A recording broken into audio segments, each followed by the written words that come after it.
Discipline is the invisible force that shapes every great achievement in history.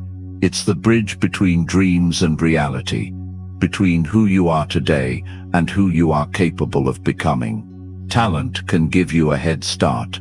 Luck can open a door, but only discipline can keep you moving forward when the excitement fades and challenges rise. Without discipline, even the strongest ambitions eventually crumble. Most people think discipline is about punishment or restriction, but that couldn't be further from the truth. Discipline is freedom, the freedom to choose your future instead of being controlled by impulses, habits, or distractions. It's the skill that allows you to rise above excuses, delay gratification, and stay true to your vision, no matter how difficult the journey becomes. In this audiobook, we will unlock the Discipline Code, a set of timeless principles that will help you master self-control and build unstoppable willpower. You'll learn how to create systems that make discipline automatic, silence the voice of excuses, break free from instant gratification, and turn pain into fuel for growth. Each chapter is designed to give you practical step-by-step strategies, so you can apply these lessons immediately to your life. This is not just about achieving a single goal. It's about becoming a disciplined person in every area of life, someone who commands respect and lives with integrity. So take a deep breath, clear your mind, and open your heart to change. Let's begin. Chapter 1. Define your why before you begin. Every journey starts with a reason. Without a clear reason, discipline becomes a burden, a constant uphill climb that wears you down until you eventually quit. The truth is, discipline on its own isn't enough. You need something deeper, something that fuels you when your energy runs low and your motivation disappears. That something is your why.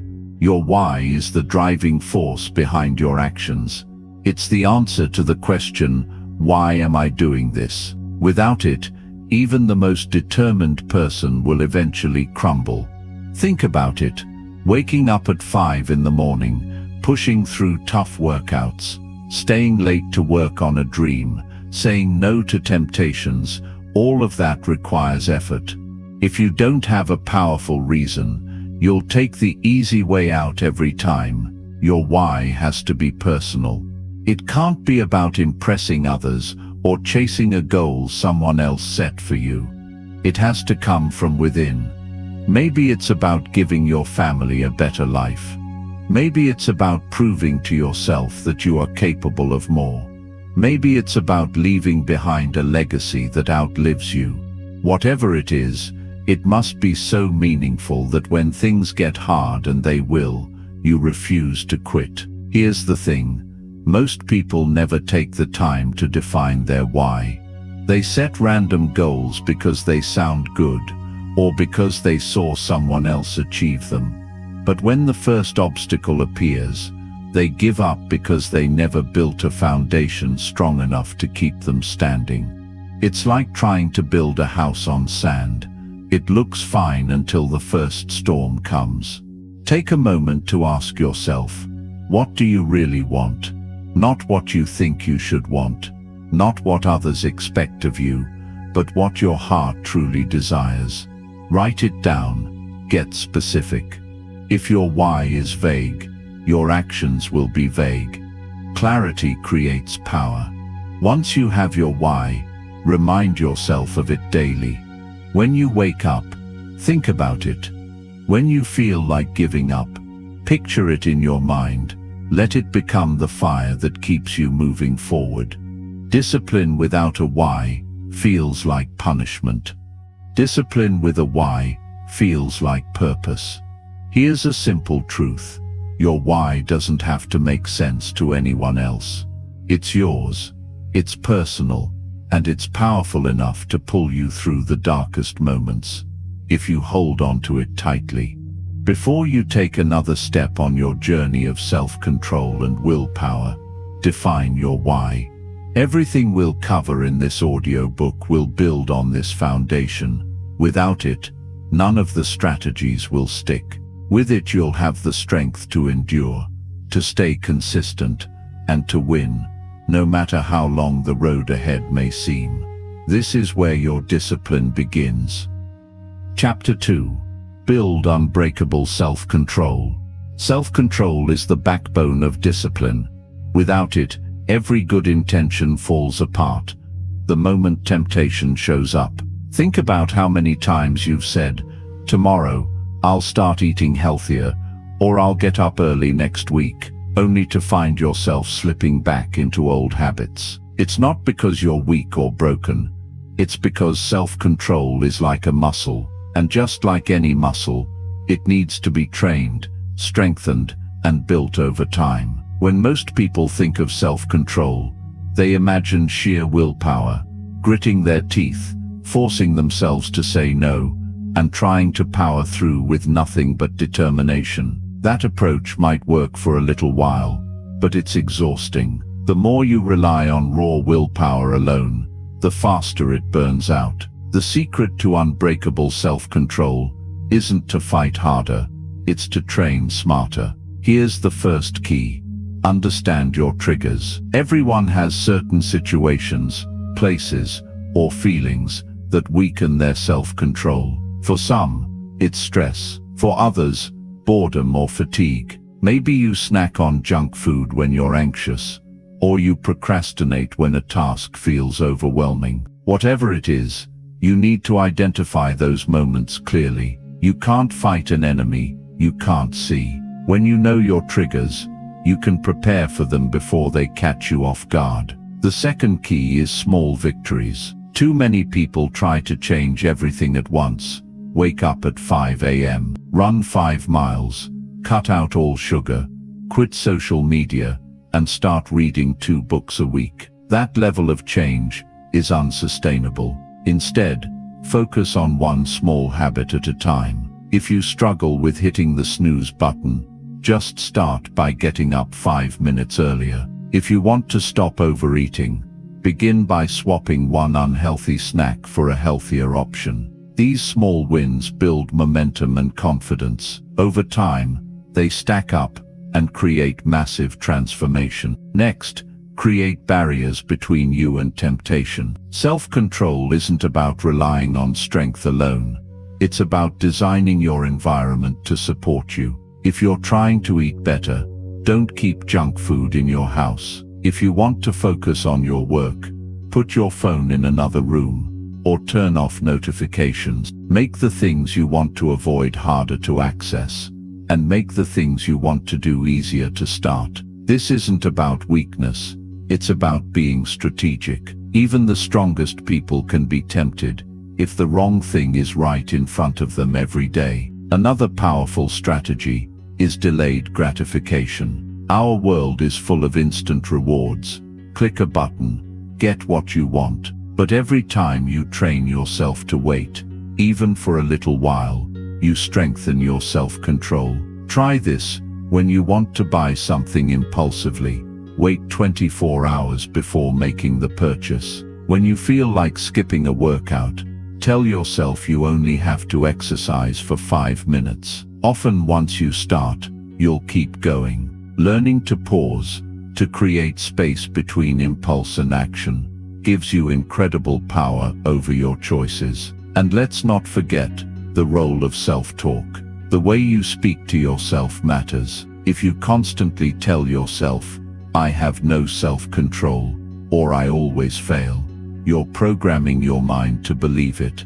Instead, start using language that builds strength. I am learning to master my choices. I can handle discomfort. I choose long-term rewards over short-term pleasure. Your words shape your mindset, and your mindset shapes your actions. One of the biggest misconceptions about self-control is that it's about restriction. It's not. Self-control is freedom. When you master it, you're no longer a slave to impulses, cravings, or bad habits. You become the one in charge. You decide when to say yes and when to say no. You create a life built on intention rather than reaction. Here's the beautiful truth. Every time you practice self-control, you make the next decision easier. Each small moment of strength compounds, like interest in a bank account. What feels hard today will feel natural tomorrow, and eventually, it becomes who you are. As you move through this journey, remember that setbacks are part of the process. You will slip. You will have days when you give in to temptation. That doesn't mean you've failed. It means you're human. The key is to get back up quickly and keep going. Every comeback strengthens your resolve.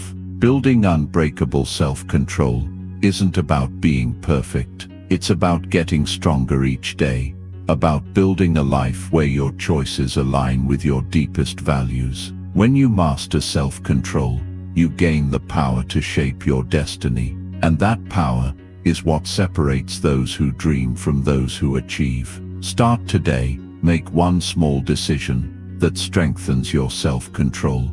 Then make another tomorrow. Over time, these choices will add up, and you'll look back in awe at how far you've come. This is the foundation of discipline, and it's the skill that will carry you through every challenge ahead. Chapter 3. Master the small daily wins. When people think about success, they often imagine one big dramatic moment. The promotion that changes everything, the business that suddenly takes off, the life-changing breakthrough that seems to appear overnight. But here's the truth that most people don't see. Success is never built in one giant leap. It's built in small, often unnoticed steps that happen day after day. It's not about one massive effort. It's about the small daily wins that slowly, steadily, and surely shape your life. Think of it like planting seeds. One seed doesn't grow into a towering tree overnight. It needs time, care, and consistent nurturing. Each day you water it, give it sunlight, and protect it from harm. At first you might not see any visible progress.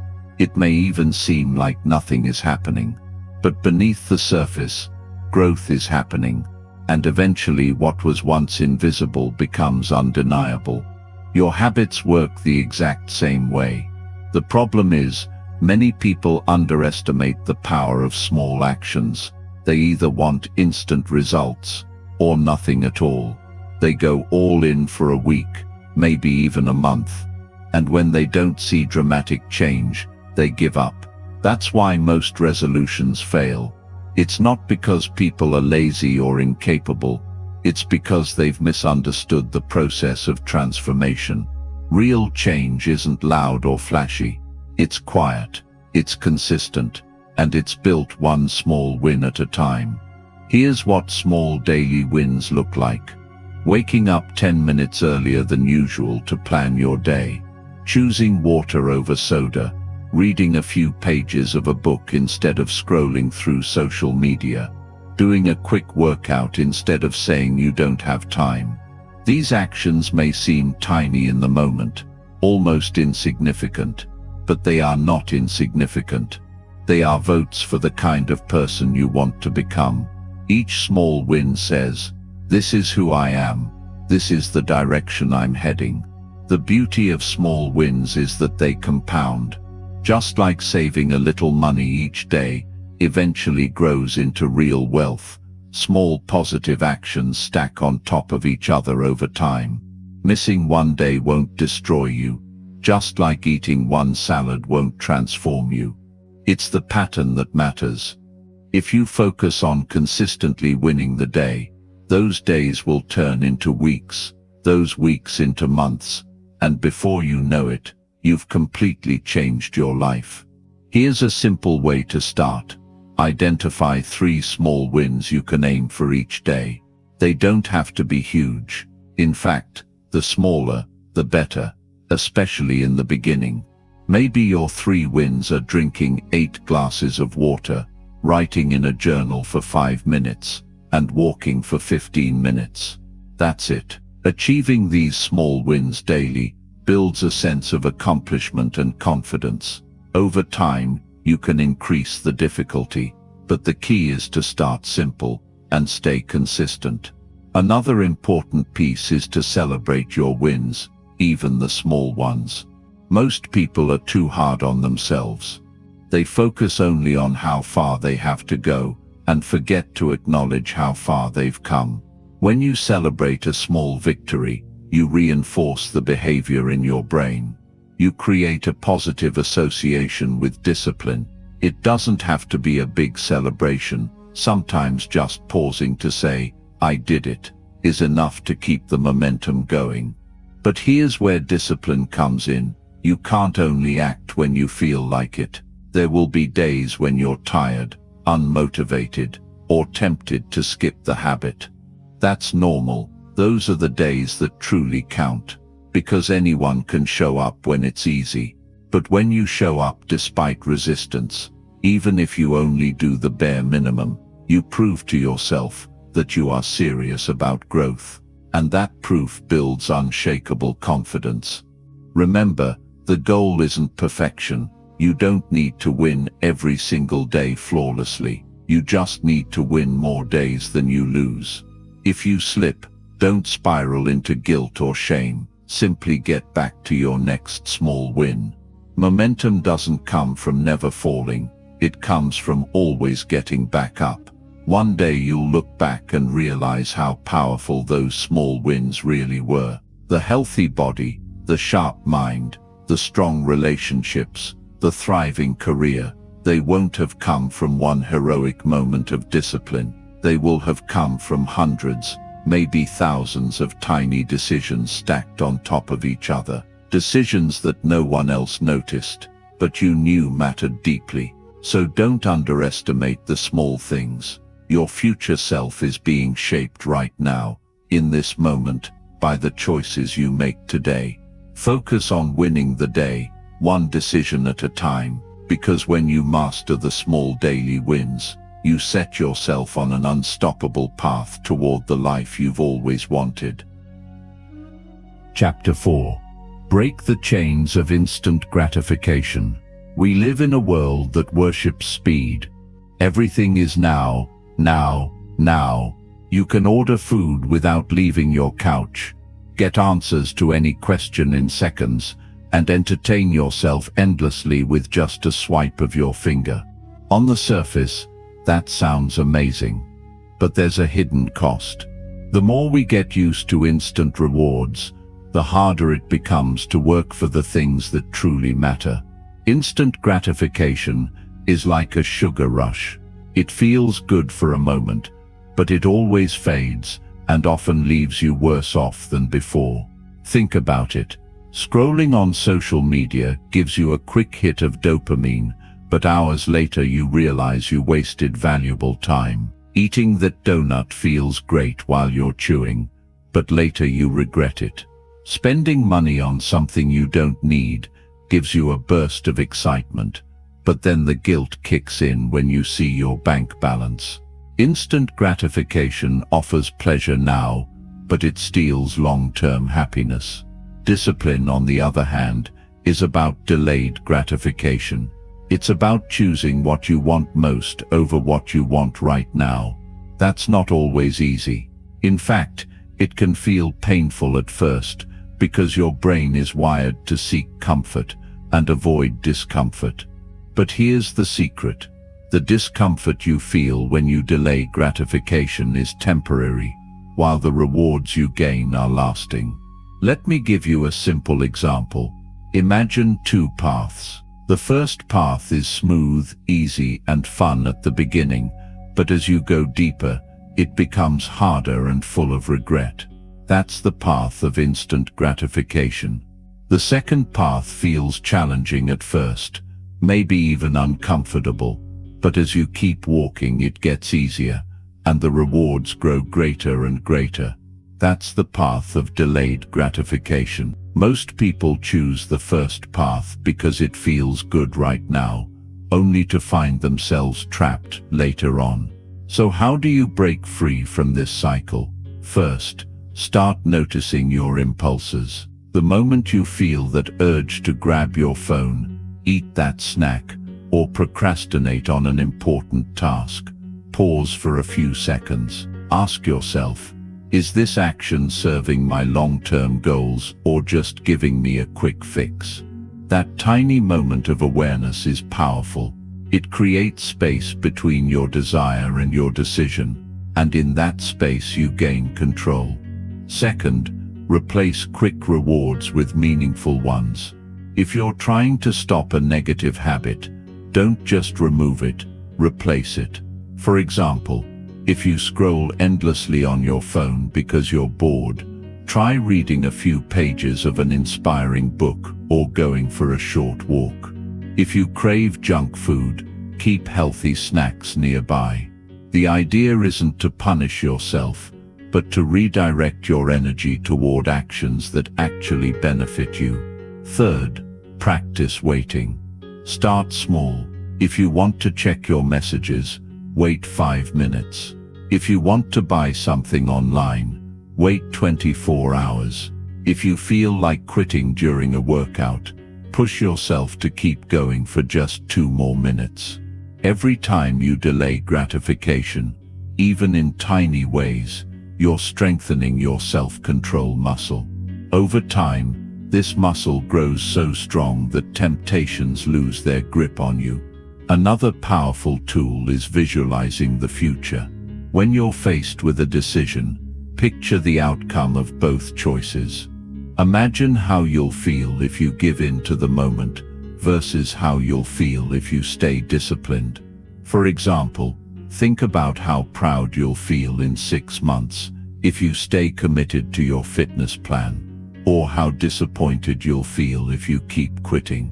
When you clearly see the future consequences, it becomes easier to make the right choice today. Breaking the chains of instant gratification isn't about denying yourself joy. It's about choosing a deeper, more meaningful kind of joy.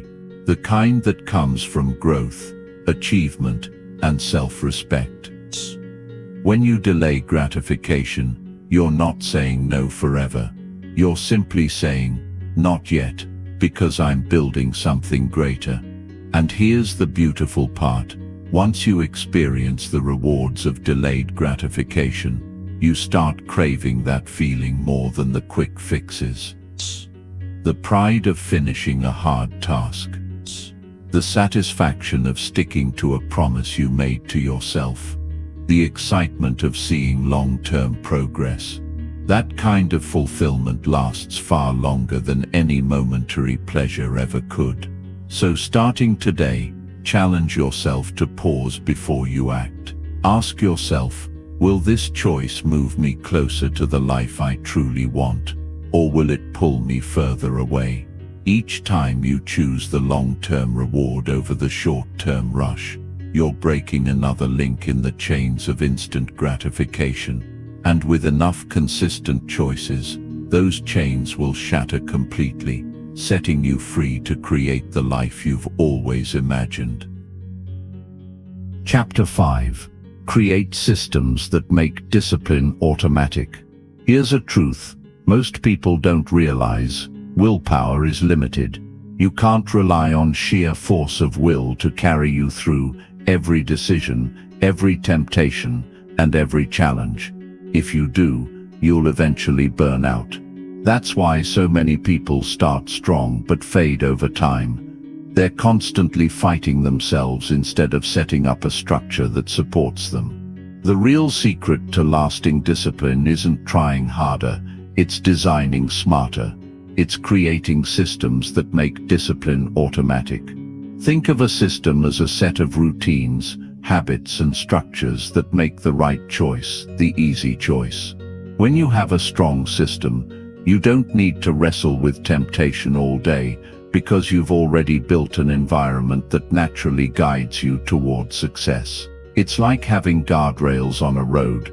They keep you moving in the right direction without you having to think about it constantly. Here's an example. Imagine someone trying to eat healthier. Without a system, every meal becomes a battle. Should I order fast food or cook something nutritious? That decision requires willpower, and over time it wears you down. But with a system, there's no battle. You meal prep on Sunday, keep healthy food ready in your fridge, and remove junk food from your home. Now, eating healthy isn't a matter of willpower, it's the default. You've made it easy to succeed and harder to fail. This principle applies to every area of your life. If you want to work out consistently, don't rely on waking up and feeling motivated. Build a system. Lay out your workout clothes the night before. Schedule your workouts on your calendar, like important appointments. Have a backup plan for rainy days or busy schedules. The less thinking required, the better. Because when something is part of your routine, you don't debate it, you just do it. Another key to building effective systems is reducing decision fatigue. Every decision you make throughout the day uses mental energy. That's why by evening, it's so much harder to resist temptations or stay productive. You've used up your decision-making power. The solution: automate as many decisions as possible. Wear similar outfits to save time and energy, like many successful people do. Plan your meals in advance. Set specific times for tasks, instead of trying to figure it out on the spot. The fewer choices you have to make, the more energy you have for what truly matters. Your environment is also part of your system. If your surroundings are filled with distractions, you're constantly fighting uphill battles. But if you shape your environment, you can make discipline almost effortless. Want to read more? Keep a book on your nightstand or desk. Want to spend less time on your phone? Leave it in another room while you work. Want to save money? Delete your credit card information from online stores so impulse purchases become harder. Small tweaks in your environment lead to massive changes in behavior. Here's something most people overlook. Systems aren't just about what you do. They're also about who you surround yourself with. If you spend time with people who are lazy, negative, or undisciplined, their habits will rub off on you. But if you surround yourself with people who are focused, driven, and committed to growth, their energy will lift you up. Make it part of your system to regularly connect with those who inspire you and challenge you to rise higher. The beautiful thing about systems is that once they're in place, discipline becomes almost automatic. You don't have to wake up every day wondering how you'll stay on track. Your habits, routines, and environment are already working for you. It's like setting a sail on a boat. Once it's positioned correctly, the wind does most of the work. But remember, building a system takes time. Start small. Pick one area of your life: health, finances, productivity, relationships, and focus on creating a simple structure that supports your goals. Once that system is solid, move on to another area. Step by step, you'll create a life where discipline flows naturally, instead of constantly feeling forced. When you look at the most successful people in the world, you'll notice something they all have in common: strong systems. They don't rely on fleeting motivation. They design their lives in a way that makes success the default outcome. You can do the same. So stop fighting endless daily battles. Instead, take a step back and ask yourself, how can I set things up so that the right actions happen automatically?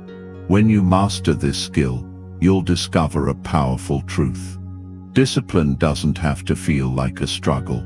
With the right systems in place, it becomes second nature, and that's when your growth becomes unstoppable. Chapter 6. Silence the voice of excuses. Every single one of us has a voice in our head. It's that little whisper that shows up at the worst possible moments. The voice that says, "You're too tired, you can do it tomorrow. It's too hard, you don't have enough time. What if you fail?" You know that voice. We all do. It's the voice of excuses. And if you don't learn to silence it, it will control your life. Excuses are comforting. They give you a way out. They make you feel better about avoiding discomfort or hard work. But here's the brutal truth. Every time you listen to an excuse, you trade your future for temporary comfort. It might feel good in the moment, but deep down, you know you're holding yourself back.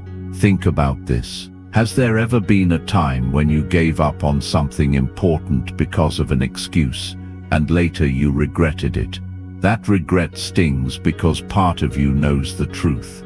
You could have done it, but you let your mind talk you out of it.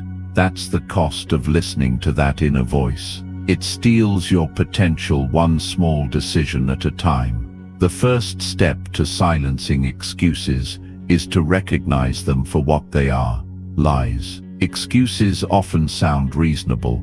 They disguise themselves as logic. I can't start my business because the economy is bad. I can't work out today because I'm too busy. I can't save money because my expenses are too high. On the surface, these statements seem valid. But if you dig deeper, you'll see the truth. There's always someone out there with fewer resources, less time, and more challenges who's still making it happen. The difference isn't circumstance, it's mindset. When you catch yourself making an excuse, pause and challenge it. Ask yourself, is this really true? Or is it just fear dressed up as logic? Most of the time, you'll realize it's fear.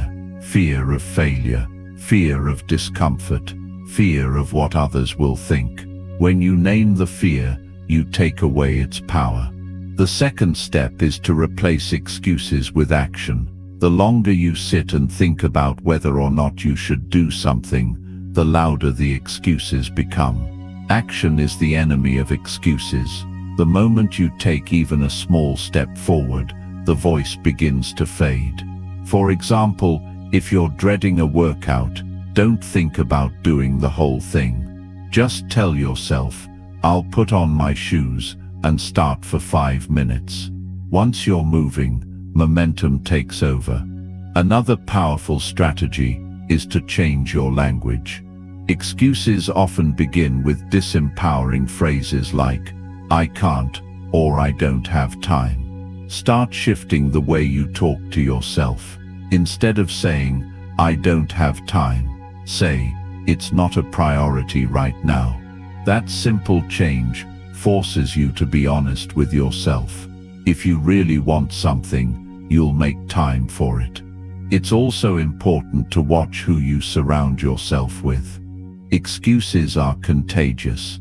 If you spend time with people who constantly complain and justify why they can't change, you'll start adopting their mindset without even realizing it. On the other hand, if you surround yourself with people who take ownership of their lives, their energy will push you to do the same. Build a circle of accountability that challenges you instead of enabling your excuses. Now here's something most people don't realize. Excuses are often rooted in self-doubt. Deep down, you might not believe you're capable of reaching your goals, so you create excuses as a way to protect yourself from failure. But here's the truth. You are capable. You might not have all the skills yet. You might not have all the answers, but you can learn, grow, and adapt. The only way to prove to yourself that you can is by taking action despite the doubt. Every time you silence an excuse and follow through on a commitment, you strengthen your identity. You start to see yourself as someone who keeps promises, especially the promises you make to yourself. That inner trust is priceless. It builds confidence and momentum, and the more you do it, the quieter that voice of excuses becomes. Imagine your life 1 year from now, if you stopped letting excuses run the show. Imagine the progress you could make in your health, your relationships, your finances, your dreams. That future is possible, but it requires a decision to stop negotiating with your excuses. The next time that little voice whispers, "You can't," respond with action. The next time it says, "Tomorrow," act today. Every time you refuse to give in, you take back control of your life. Excuses will never fully disappear, but they don't have to control you. With awareness, action, and courage, you can turn down the volume until they become nothing more than background noise. And when that happens, you'll unlock a new level of freedom, the freedom to live the life you were meant to live, without limits, without lies, and without excuses. Chapter 7. Build mental toughness under pressure. Life will test you, not once, not twice, but over and over again. There will be moments when everything feels like it's falling apart, when plans fail, when people let you down, when challenges seem too big to overcome. In those moments, it's not talent, luck, or even skill that will carry you through. It's mental toughness. It's the ability to stay calm under pressure, to keep moving forward when every part of you wants to quit. Mental toughness isn't something you're born with, it's something you build. Just like muscles grow stronger through resistance, your mind becomes tougher through challenges. Most people run from discomfort. They avoid hard situations, thinking that by staying comfortable, they're protecting themselves. But here's the truth. Avoiding difficulty doesn't make you stronger. It makes you fragile. When life finally throws something big your way, you won't be ready. If you want to build unshakable mental toughness, you must embrace pressure instead of fearing it. Pressure is a sign that you're growing. It means you're in the game, pushing yourself beyond your limits. Think about a diamond. It's just a piece of coal that went through extreme pressure. Without that pressure, it would have stayed ordinary. The same is true for you. The first step is to shift your perspective on challenges. Instead of asking, "Why is this happening to me?" start asking, "What is this teaching me?" Challenges aren't punishments, they're opportunities. Every obstacle you face contains a lesson that will make you stronger if you're willing to face it head-on. When you see challenges as teachers, instead of enemies, you take back your power. Next, focus on controlling what you can control. Under pressure, it's easy to spiral into fear and anxiety by obsessing over things you can't change. That's wasted energy. Mental toughness comes from narrowing your focus to what's within your control, your attitude, your effort, your preparation. You can't always control the storm, but you can control how you navigate through it. One of the best ways to practice this is through your breathing. When you feel overwhelmed, stop and take a few slow, deep breaths. It sounds simple, but it's powerful. Your breath can calm your nervous system and clear your mind, giving you the space to make better decisions.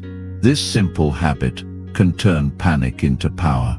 Another key to building mental toughness is training yourself to do hard things on purpose. Don't wait for life to throw challenges at you. Seek them out. This might mean waking up earlier than you want to, finishing that workout when you feel tired, or having that difficult conversation you've been avoiding. Every time you do something hard, you send a message to yourself.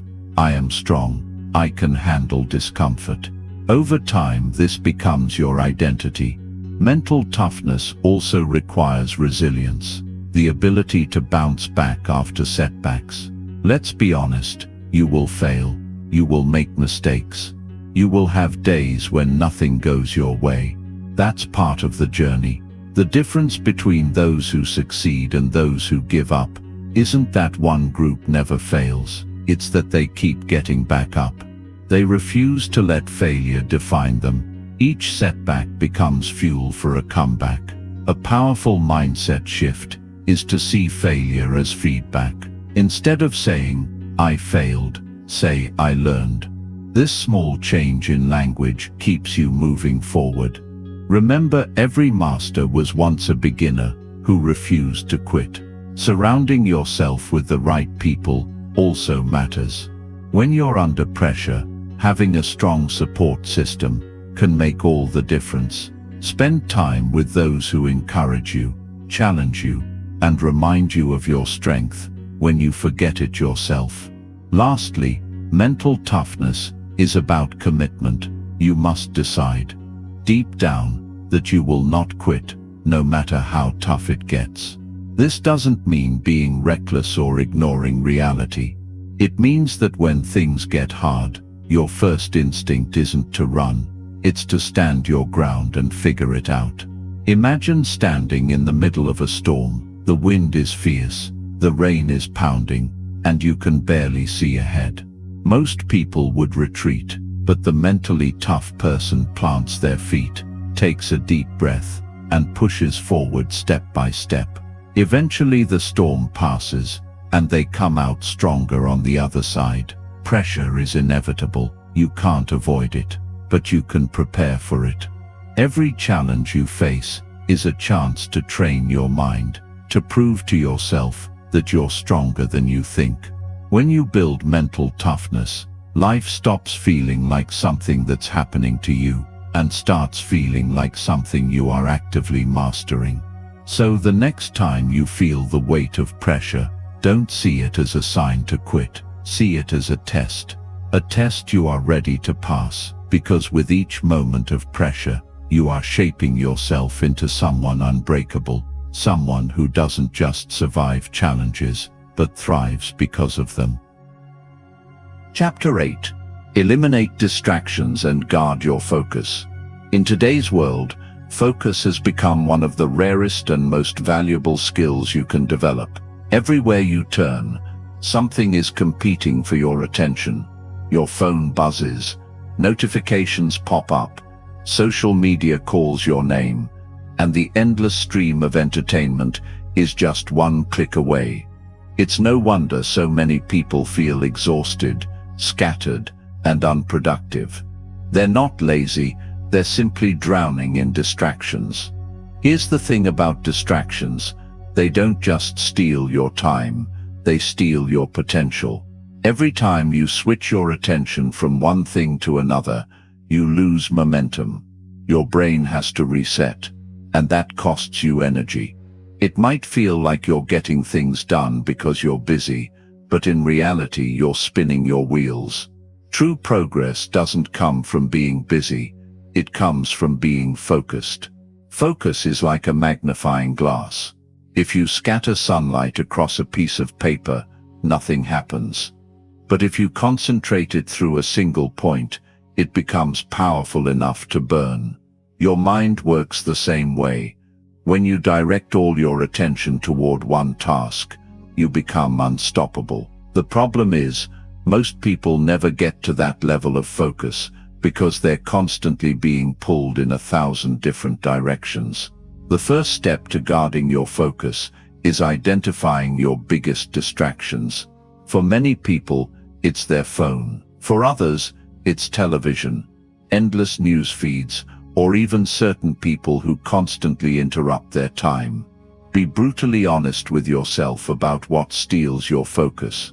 You can't fix what you refuse to face.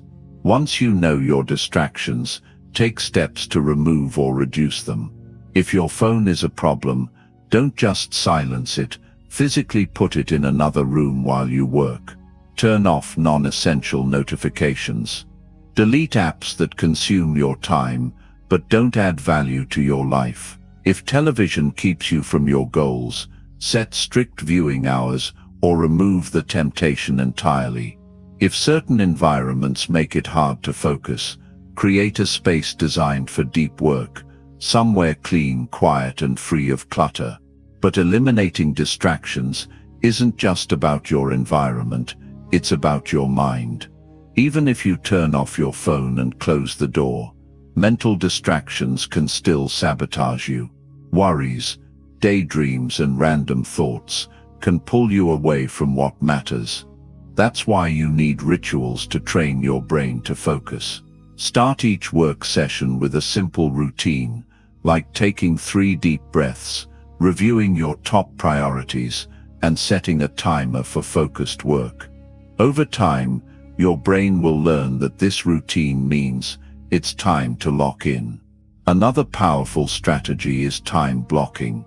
Instead of trying to fit your important tasks into random gaps throughout the day, schedule specific blocks of uninterrupted time. During these blocks, commit fully to one thing. No multitasking, no checking messages, just pure focused effort. Even 1 or 2 deep work sessions a day can produce more results than an entire day of scattered activity. You also need to set clear boundaries with others. If people constantly interrupt you, it's not just their fault, it's also a sign you haven't communicated your limits. Let family, friends, or co-workers know when you need uninterrupted time. You don't have to be harsh, but you do have to be firm. Your focus is valuable, and it's up to you to protect it. Here's something most people don't think about. Distractions aren't always bad things. Sometimes they come disguised as opportunities. A new project, a social invitation, or a side hustle might sound exciting, but if it pulls you away from your main goal, it's still a distraction. Discipline isn't just about saying no to harmful things. It's about saying no to good things, so you can say yes to the best things. Protecting your focus also means protecting your energy. If you're exhausted, it's almost impossible to stay disciplined. Get enough sleep, eat nourishing food, and take care of your physical health. A sharp mind lives in a well-cared-for body. When you have energy, it's much easier to stay present and focused. Remember, your attention is one of the most powerful resources you have. Where your focus goes, your life flows. If you let distractions control you, your future will be shaped by randomness and chaos. But if you take control of your focus, you take control of your destiny. Imagine what you could achieve if you gave your full, undivided attention to one meaningful goal for just 1 year. The results would be life-changing. Most people will never experience that level of clarity, but you can if you're willing to eliminate distractions and guard your focus like it's treasure. Starting today, treat your attention as sacred. Cut away the noise, design an environment for deep work, and create habits that strengthen your focus. Every time you choose focus over distraction, you're building a future of purpose and power. And in a world full of chaos, that kind of discipline will make you unstoppable. Chapter 9. Harness the power of accountability. No matter how disciplined you are, there will be days when your motivation fades, when the voice of excuses grows loud, and when giving up feels easier than pushing forward. That's where accountability comes in. Accountability is the invisible force that keeps you moving, even when your willpower runs low. It's the extra layer of strength that pushes you to follow through on your commitments, not just because you want to, but because someone is counting on you. Think about this. When you promise yourself you'll do something, it's easy to break that promise, because no one else sees it. You tell yourself you'll work out, but no one notices if you don't. You say you'll save money, but no one calls you out when you spend recklessly. Humans are wired to avoid pain and seek comfort, and when there's no external consequence, comfort often wins. Accountability changes that. It adds a level of healthy pressure that makes quitting harder than continuing. There are many forms of accountability, and the most powerful one begins with public commitment. When you declare your goal to someone else, or better yet to a group, you instantly raise the stakes. Suddenly, it's not just about you anymore. If you quit, others will see it. That simple act of telling someone your intention dramatically increases your chances of following through. It's why people who work out with partners are far more consistent than those who exercise alone. When someone is expecting you to show up, you do. Another powerful form of accountability comes from mentors and coaches. A mentor doesn't just give advice. They hold you to a higher standard. They see your potential, and they won't let you settle for less. When you have someone wiser and more experienced guiding you, you gain both knowledge and responsibility. You don't want to disappoint them, and that drives you to stay disciplined. Peers can also play a huge role. Surround yourself with people who are striving for similar goals. This could be a mastermind group, a study partner, or even an online community. When you see others working hard, it fuels your own commitment. There's a powerful energy in collective progress. It's like running a race. You may start to slow down, but if you see the person next to you pushing forward, you'll dig deeper to keep pace. But accountability isn't just about other people. It's also about tracking your own progress. Numbers don't lie. When you measure your actions, you gain clarity. For example, if you're trying to get fit, track your workouts and your meals. If you're trying to grow your business, track your sales calls and revenue. When you see your progress, or lack of it on paper, you can't hide from the truth. That honesty can be uncomfortable, but it's essential for growth. Technology makes this easier than ever. Use apps, journals, or even a simple calendar to track your habits. Give yourself visual proof of your consistency. Seeing a streak of completed tasks grow longer each day can be incredibly motivating. You won't want to break the chain. Here's something important to remember. Accountability works both ways. It's not just about finding someone to hold you accountable. It's also about being accountable to someone else. When you support another person's growth, you strengthen your own discipline. Knowing that someone else is relying on you will make you rise to a higher level. Of course, there's a balance to strike. Accountability is not about shame or guilt. It's not about being harsh or tearing yourself down when you fall short. True accountability is rooted in support and progress. It's about having people and systems that remind you of who you are and who you want to become, especially when you forget. If you've been trying to achieve something on your own and keep hitting roadblocks, it's time to bring accountability into the picture. Find a workout partner, hire a coach, join a group, or simply tell a trusted friend about your goals. Build a system where you regularly check in, review progress, and set new challenges. When you harness the power of accountability, you multiply your discipline. Suddenly, it's not just your inner willpower fighting the battle. You have external forces pulling you forward. And when your inner drive and external accountability work together, quitting stops being an option. Imagine a year from now, looking back at the progress you've made, not just because you worked hard, but because you stayed consistent day after day, fueled by the support and expectations of those around you. That's the power of accountability. It takes discipline from something personal and private to something unstoppable and collective. And once you experience that level of strength, you'll never want to go back to doing it alone. Chapter 10. Turn pain into fuel for growth. Pain is one of life's greatest teachers. It doesn't matter who you are or where you come from. At some point, life will knock you down. You'll face setbacks, heartbreaks, disappointments, and failures. Most people see pain as something to avoid at all costs. They run from it, hide from it, or numb it with distractions. But here's the truth. Pain isn't your enemy. Pain is your greatest opportunity for growth. If you choose to use it, think about it. Every major breakthrough in history, every incredible story of transformation, came from someone who faced deep pain and decided not to let it destroy them. They used it as fuel.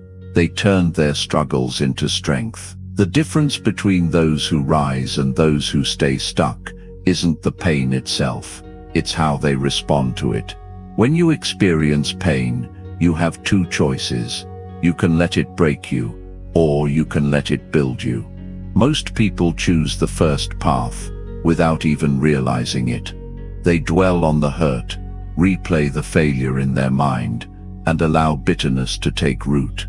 Over time, that pain turns into resentment and self-doubt. But there's another path, the path of warriors, achievers and leaders. This is where you take the very thing that was meant to crush you and turn it into unstoppable fuel. The first step to transforming pain is acceptance. You can't grow from what you refuse to face. Pretending it doesn't hurt or burying it under busyness will only make it stronger. Be honest with yourself. Yes, it hurts. Yes, it's unfair. Yes, you wish it didn't happen. Accepting pain doesn't mean you like it.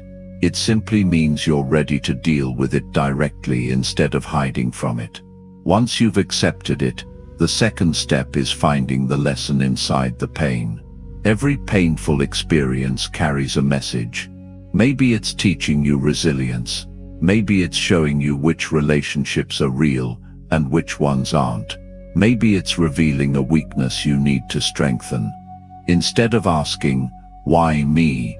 start asking, "What is this teaching me?" That one question can completely shift how you experience hardship. Next, channel the emotion into action. Pain creates an incredible amount of energy. If you don't direct it, it will consume you. But if you channel it, it can propel you forward like nothing else. Think about athletes who train harder after a loss, entrepreneurs who build a new company after a failure, or individuals who transform their bodies after years of insecurity. They didn't avoid their pain, they harnessed it. Here's a practical way to do this. Write down exactly what hurt you and how it made you feel. Get it all out. Then write beneath it, write what you're going to do about it. Turn those emotions into a plan. For example, if you were betrayed by someone, use that pain to fuel a new level of independence and strength. If you failed at a goal, use that frustration to fuel relentless preparation for your next attempt. Another powerful truth is that pain builds empathy and purpose. When you've gone through struggles, you gain a deeper understanding of others. You can connect with people in ways you never could before. Many of the world's greatest leaders and visionaries were once broken by pain, and that very pain gave them the compassion and drive to change lives. Your struggle could become the foundation for someone else's hope. Of course, there's a temptation to stay in the story of your pain, to wear it like an identity. I'm the person who was hurt. I'm the one who failed. But you are not your pain. It's part of your story, not the whole book. If you define yourself by what happened to you, you stay stuck. If you define yourself by what you do with what happened, you become unstoppable. Remember this, pressure creates diamonds. Without the intense heat and pressure, a diamond would never form. The same is true for you. Your struggles, heartbreaks and failures are shaping you into something stronger and more brilliant than you can imagine, if you allow them to. Pain will always be part of life, but suffering is optional. Suffering happens when you resist pain instead of using it. The next time life knocks you down, pause and make a decision. Will this pain control me, or will I control it? When you decide to turn pain into fuel, something powerful happens. Challenges stop feeling like curses and start feeling like opportunities. You stop asking, "Why me?" and start declaring, "Try me." And in that moment, you rise above the pain and step into a new level of strength. Use your pain. Let it light a fire inside you. Let it push you to grow, to evolve, and to create a life so strong that nothing can shake it. Pain doesn't have to be the end of your story. It can be the beginning of your greatest chapter. Chapter 11. Master your morning. Master your life. The way you start your day sets the tone for everything that follows. Think about it. Have you ever woken up late, rushed through your morning, skipped breakfast, and scrambled to get out the door? How did the rest of that day go? Chances are, you felt stressed, distracted, and behind before you even began. Now imagine the opposite. You wake up with intention. You give yourself time to think, move, and prepare. Instead of reacting to chaos, you create calm and focus. That's the power of mastering your mornings. Most people underestimate their mornings. They think those first few hours don't matter as long as they get through the day. But mornings are more than just the start. They are the foundation. Your brain is like a sponge in those early hours, soaking up whatever you feed it. If you feed it stress, noise, and negativity, that's what will shape your decisions for the rest of the day. If you feed it clarity, energy, and purpose, you'll carry that strength with you into everything you do. Here's the truth. If you win the morning, you win the day. And if you win enough days in a row, you win your life. Discipline thrives when it has structure, and there is no better place to build structure than in your morning routine. The first step to mastering your morning is waking up with intention. Don't just roll out of bed because you have to. Wake up because you choose to. Set a time to rise that gives you space to breathe before the world starts making demands. This doesn't mean you need to wake up at 4 a.m., but you do need consistency. When you wake up at the same time every day, your body and mind develop a rhythm, and that rhythm creates stability. Next, start your day in silence, not chaos. Most people reach for their phones the second they open their eyes. They scroll through messages, news, and social media, filling their minds with other people's agendas before they've even had a moment to think. Don't do that. Instead, take a few minutes to sit quietly, breathe deeply, and set your intention for the day. Even 5 minutes of stillness can create a sense of control and focus that lasts for hours. From there, move your body. You don't have to run a marathon or spend an hour at the gym. Just do something to wake up your muscles and get your blood flowing. Stretch, walk, do push-ups, whatever works for you. Physical movement in the morning isn't just about fitness. It's about signaling to your brain that it's time to wake up, rise up, and take action. Another powerful element of a strong morning routine is feeding your mind. Read a few pages of an inspiring book. Listen to an uplifting audiobook. Journal your thoughts and goals. Your mind is most receptive in the morning, so give it information and ideas that fuel growth rather than drain it. Perhaps the most important piece of mastering your mornings is planning your day before it starts. Don't let the day control you. Decide in advance how you'll control it. Write down your top 3 priorities. These are not just tasks to check off, but actions that move you closer to your bigger vision. When you begin the day with clear priorities, you avoid getting lost in the noise of busyness. Now you might be thinking, this all sounds great, but my mornings are crazy. That's exactly why you need this routine. Structure creates calm. Even if you only have 20 minutes, you can use those minutes with intention, instead of letting them slip away in chaos. The key isn't perfection, it's consistency. Small repeated actions lead to big results. Mastering your morning isn't about adding pressure to your life. It's about creating a strong launch pad. When you take control of the first part of your day, you send a powerful message to yourself. I am in charge of my time. I am in charge of my life. That message builds confidence and discipline like nothing else. Remember, discipline is built through repetition. The first week of a new routine might feel awkward. The second week will feel easier. By the third week, it will start to feel natural. Soon you won't have to think about it. You'll simply wake up and do what needs to be done, because it has become part of who you are. Here's a simple challenge to start tomorrow morning. Don't touch your phone for the first 30 minutes after you wake up.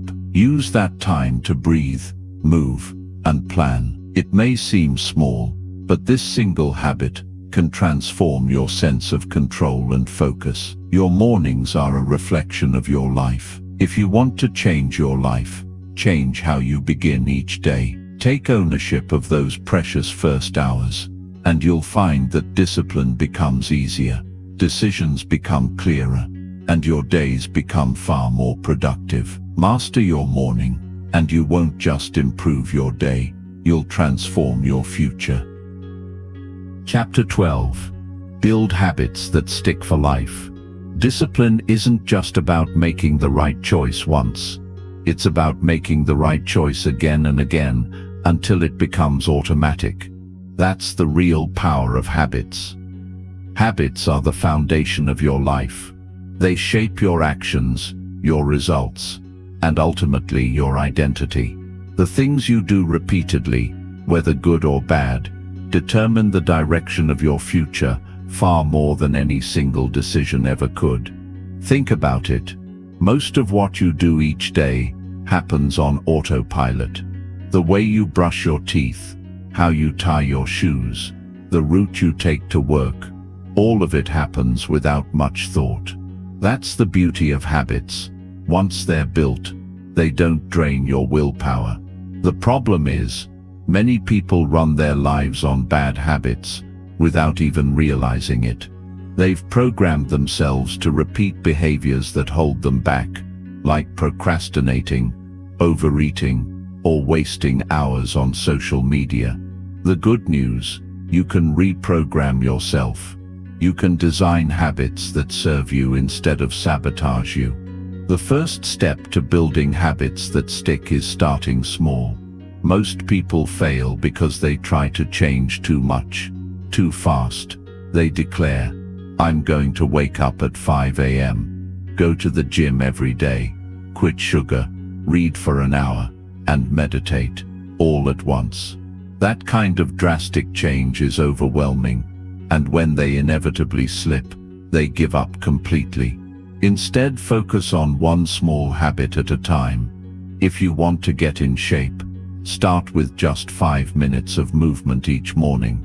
If you want to read more, commit to a single page a day. It may feel insignificant at first, but small habits grow into big results over time. Here's why this works. Small habits are easy to repeat, and repetition is what creates permanence. It's like laying bricks. One brick by itself doesn't build a wall, but if you keep adding brick after brick, eventually you have something strong and lasting. The same goes for your habits. Consistency matters more than intensity. The second step is to attach your new habit to an existing one. This is called habit stacking. Your current routines are already deeply wired into your brain, so linking a new action to something you already do makes it easier to remember. For example, if you want to start journaling, do it right after you brush your teeth at night. If you want to practice gratitude, say 3 things you're thankful for every morning while you drink your coffee. The trigger of the old habit automatically reminds you of the new one. Next, make the habit rewarding. Our brains are wired to repeat behaviors that feel good. If a habit feels like pure punishment, you won't stick with it. That doesn't mean you need to bribe yourself with junk food every time you exercise, but you should find a way to make the process enjoyable. Listen to your favorite music while you clean the house. Track your progress on a calendar and watch the streak grow. Celebrate small wins. When your brain associates the habit with positive feelings, it becomes much easier to maintain. At the same time, remove friction from the good habits and add friction to the bad ones. If you want to start eating healthier, keep nutritious snacks visible and ready to grab, and hide or throw away junk food. If you want to read more, keep a book on your nightstand instead of your phone. On the flip side, if you want to break a bad habit, make it inconvenient. For instance, if you spend too much time on social media, delete the apps from your phone or log out each time so it takes extra effort to access them. Accountability plays a role here too. Tell someone about the habit you're trying to build. Better yet, find a partner who wants to build it with you. Knowing someone else is watching your progress adds a layer of pressure that keeps you consistent. Finally, focus on identity, not just action. Don't just say, "I want to run 3 times a week." Start saying, "I am a runner." Don't just say, "I want to write more." Say, "I am a writer." When you tie your habits to who you are, they become part of your identity, and when something is part of who you are, you naturally protect it. Breaking bad habits follows the same process, but in reverse. Identify the triggers that cause the behavior, disrupt the routine, and replace it with something healthier. Remember, you don't erase habits, you replace them. The key to habits that last is patience. In the beginning, progress feels invisible. You might not see results for weeks, even months. But beneath the surface, change is happening. One day, it will all click, and you'll realize how far you've come. Building lasting habits isn't about perfection. You'll have days when you miss, when you slip up. That's okay. What matters is getting back on track quickly. Success isn't built on never falling. It's built on never staying down. Your habits are the blueprint of your future. If you want a different life, you must create different patterns. Start small. Be consistent. And remember, every action you take is a vote for the person you are becoming. Build habits that align with the life you want, and over time, you won't just be doing disciplined things, you'll become a disciplined person. And that identity will stick with you for life. Chapter 13. Lead yourself before you lead others. Everyone wants to be a leader in some way. Maybe you want to lead a team, a business, a family, or even a community. Leadership sounds exciting. It's inspiring. It's a position people respect. But here's a hard truth that most people don't realize. You cannot effectively lead anyone else until you've learned how to lead yourself. Think about it. Would you trust a captain who can't steer their own ship? Would you follow a guide who doesn't know the trail? Leadership always starts with self-leadership. If you don't have discipline, if you don't live by the values you preach, people will see right through you. They might listen to your words for a while, but eventually they'll follow your actions instead. Self-leadership means taking full responsibility for your life. No blaming, no excuses, no waiting for someone else to fix things. It's about being the kind of person you would want to follow. That begins with your habits, your choices, and your mindset. Before you can inspire others to change, you must first show that change is possible by living it yourself. The first step to leading yourself is clarity. You need to know who you are and what you stand for. What are your values? What principles are non-negotiable in your life? Without clarity, you'll be easily swayed by circumstances or the opinions of others. Great leaders have a compass inside them. They know what they believe, and they act according to those beliefs, even when it's hard, even when no one is watching. Once you have clarity, the next step is consistency. It's not enough to do the right thing once in a while. Self-leadership requires showing up day after day, even when it's inconvenient. If you say you value health, but you constantly skip workouts and eat poorly, your actions don't match your words. If you say you value honesty, but you tell little lies to avoid discomfort, you erode trust, not just with others, but with yourself. Consistency builds credibility. When people see you living your values consistently, they'll know you're someone they can rely on. Another key part of self-leadership is discipline under pressure. It's easy to be disciplined when everything is going well. The real test comes when stress hits, when challenges pile up, when you're tired and tempted to quit. How you respond in those moments determines the kind of leader you truly are. If you lose control, panic, or make reckless decisions, others will sense it. But if you remain calm, focused and steady, you'll give others the confidence to keep going too. Self-leadership also means holding yourself accountable. It's tempting to let yourself off the hook. It's easy to say, "No one will notice if I cut this corner," or "It's fine if I skip just this once." But every time you break a promise to yourself, you weaken your own leadership. The strongest leaders are those who hold themselves to higher standards than anyone else does. They don't need someone watching over them to do the right thing. They do it because it's who they are. One of the most powerful ways to lead yourself is by managing your emotions. Emotions are natural, but they can cloud your judgment if you let them control you. A true leader knows how to pause, breathe, and respond with intention instead of reacting impulsively. This doesn't mean you suppress your feelings. It means you channel them. Anger can become determination. Fear can become courage. Sadness can become empathy. When you master your emotions, you set the tone for everyone around you.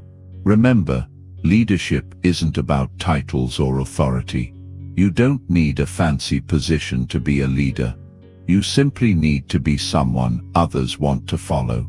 And people are drawn to strength, integrity, and vision. When they see you leading yourself with discipline and purpose, they'll naturally be inspired to rise to your level.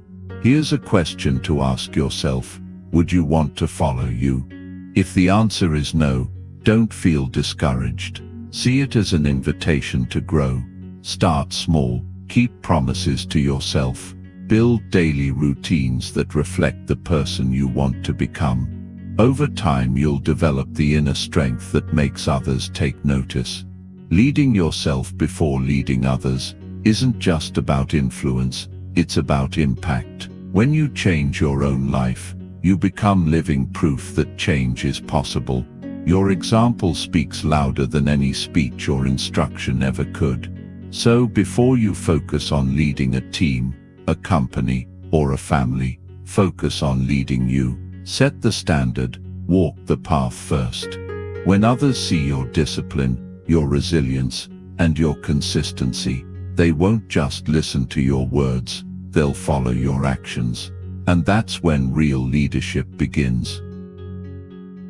Chapter 14. Stay disciplined when no one's watching. It's easy to stay disciplined when people are watching you. When there's a coach, a boss, a mentor, or even friends keeping an eye on you, you naturally step up your game. You don't want to let them down. You don't want to look weak. That kind of external accountability can push you to perform at a high level. But here's the true test of character. What do you do when no one's watching? The answer to that question reveals who you really are. It's not the moments in public that define you. It's the quiet, private choices you make when there's no audience, no applause, and no consequences, except the ones you create for yourself. That's where real discipline lives. Think about it. Anyone can give their best effort during a big event when everyone is paying attention. But the people who achieve extraordinary success are the ones who show up day after day, doing the hard, boring, unglamorous work when nobody even knows about it. They're like icebergs. You only see the tip of their success, but beneath the surface are countless hours of silent, unseen effort. The problem is, our world has trained us to seek validation. We're used to posting our achievements, sharing our progress, and getting likes and comments that can create a dangerous trap. If you only work hard when someone notices, you'll never reach your true potential. Because the reality is, most of the time no one will notice. The world isn't watching every move you make, and that's exactly why your private discipline matters so much. The first step to staying disciplined in private is knowing your standards. You must decide who you want to be, not based on external rewards, but based on your own values. What kind of person do you want to see in the mirror? What behaviors will make you proud of yourself, even if nobody else ever finds out? When you have a personal code of conduct, you don't need external pressure to stay on track. You become accountable to yourself. The second step is building habits that run on autopilot. When you have strong routines, you don't need to rely on motivation or outside forces to get things done. For example, if your routine includes reading for 20 minutes every morning, exercising before breakfast, or reviewing your goals before bed, you'll do these things automatically over time. It stops being a question of whether or not you'll do it. It just becomes part of who you are. Another powerful tool is visualizing the long-term consequences of your private actions. For instance, skipping one workout might not seem like a big deal today. Eating one unhealthy meal won't destroy your health overnight. But imagine repeating that behavior over weeks, months, or years. The compound effect of small private choices is massive.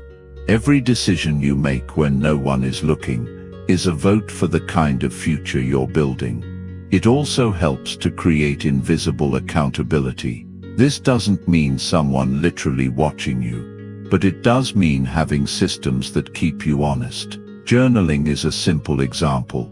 When you write down your progress each day, you create a record you can't hide from. Even if no one else reads it, you'll see the truth in black and white. Another method is tracking habits on a calendar or app. There's something deeply motivating about keeping a streak alive.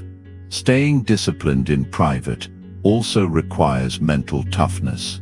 When you're alone, it's easy to justify shortcuts. No one will know if you cheat on your diet. No one will know if you skip a task, but you will know. And every time you break a promise to yourself, you weaken your identity. On the flip side, every time you follow through in private, you strengthen your sense of self-respect. Over time, you start to see yourself as a person who always does the right thing, even when it's hard. That identity becomes unshakable. Here's a truth that may sting. If you can't stay disciplined when no one's watching, you'll always depend on external motivation, and external motivation fades. People get busy. Life gets noisy. If your success depends on someone cheering you on, you'll crumble the moment the cheering stops. The most successful people in the world share one thing in common. They do the work in silence. They wake up early and grind while the world is sleeping. They put in hours of practice when no one is clapping. Then when the spotlight finally comes, it looks like they succeeded overnight. But the truth is, their private discipline created their public success. Starting today, challenge yourself to raise your private standards. Do the extra rep at the gym even when no one's counting. Put in the extra hour of study when no one will ever see it. Make the right choice even when there's no reward except knowing you stayed true to yourself. Because at the end of the day, discipline isn't about impressing others. It's about becoming the kind of person you deeply respect. When you stay disciplined in the dark, you build a strength that shines brightly in the light. And when the world finally sees your results, you'll know the truth. You earned every bit of it in the moments no one else saw. Chapter 15. The Discipline Code, Your Unshakable Standard. By now you've learned that discipline isn't just about following a few rules or forcing yourself to work harder. It's a way of life. It's a personal code you live by, a set of principles that guide every decision you make, no matter the situation. This is what I call the discipline code. When you create your own code and commit to it, you become unshakable. You no longer rely on motivation, willpower, or outside approval. Your code becomes the standard you hold yourself to, whether anyone is watching or not. Most people drift through life without a code. They make decisions based on how they feel in the moment. If they're tired, they skip the workout. If they're tempted, they give in. If something feels uncomfortable, they avoid it. Their life becomes a series of reactions instead of intentional actions. But here's the truth. Feelings are fleeting, and circumstances are unpredictable. If you live by them, you'll never reach your full potential. A personal code gives you stability. It's like having a compass in the middle of a storm. No matter what chaos surrounds you, you know which direction to go, because your principles never change. Your code is your anchor when life tries to pull you off course. So how do you create your own discipline code? It starts with defining your non-negotiables. These are the values and behaviors you will not compromise, no matter what. For example, you might decide, I don't lie, even when it's uncomfortable, or I don't quit on myself, even when it's hard. These non-negotiables form the backbone of your code.